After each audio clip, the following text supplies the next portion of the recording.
Daily Bible reading, Matthew chapter 16, verse 13 through chapter 17, verse 13. When Yeshua came into the territory around Caesarea Philippi, he asked his Talmudim, "Who are people saying the Son of Man is?" They said, "Well, some say Yochanan the Immerser, others Eliyahu, still others Yirmiyahu, or one of the prophets." "But you," he said to them, "who do you say I am?" Shimon Kepha answered, "You are the Mashiach, the Son of the living God."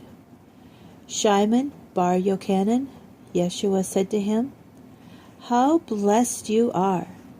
For no human being revealed this to you. No, it was my Father in heaven.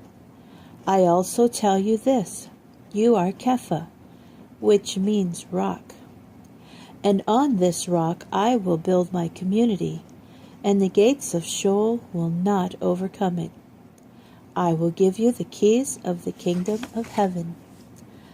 Whatever you prohibit on earth will be prohibited in heaven, and whatever you permit on earth will be permitted in heaven." Then he warned the Talmudim not to tell anyone that he was the Messiah.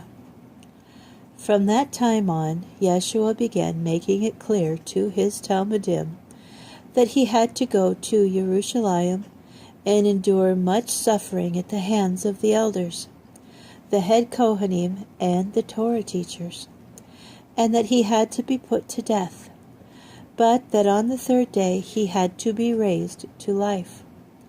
Kepha took him aside and began rebuking him. "Heaven be merciful, Lord. By no means will this happen to you." But Yeshua turned his back on Kepha, saying, "Get behind me, Satan. You are an obstacle in my path, because your thinking is from a human perspective, not from God's perspective."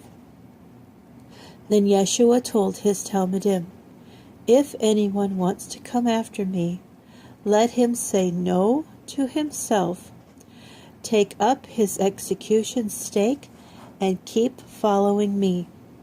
For whoever wants to save his own life will destroy it, but whoever destroys his life for my sake will find it.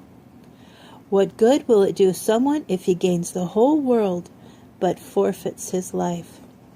Or what can a person give in exchange for his life?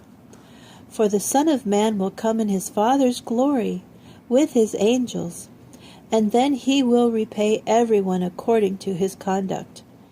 Yes, I tell you that there are some people standing here who will not experience death until they see the Son of Man coming in his kingdom."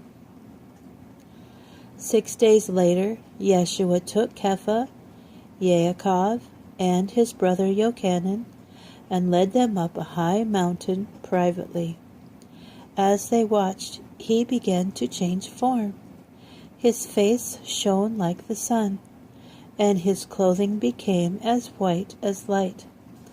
Then they looked and saw Moshe and Eliyahu speaking with him. Kepha said to Yeshua, "It's good that we're here, Lord. I'll put up 3 shelters if you want, one for you, one for Moshe, and one for Eliyahu."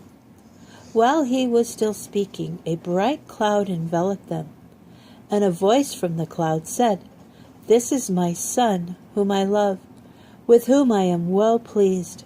Listen to him." When the Talmudim heard this, they were so frightened that they fell face down on the ground. But Yeshua came and touched them. "Get up," he said. "Don't be afraid." So they opened their eyes, looked up, and saw only Yeshua by himself. As they came down the mountain, Yeshua ordered them, "Don't tell anyone what you have seen until the Son of Man has been raised from the dead." The Talmudim asked him, "Then why do the Torah teachers say that Eliyahu must come first?" He answered, "On the one hand, Eliyahu is coming and will restore all things. On the other hand, I tell you that Eliyahu has come already, and people did not recognize him, but did whatever they pleased to him. In the same way, the Son of Man too is about to suffer at their hands." Then the Talmudim understood that he was talking to them about Yochanan the Immerser.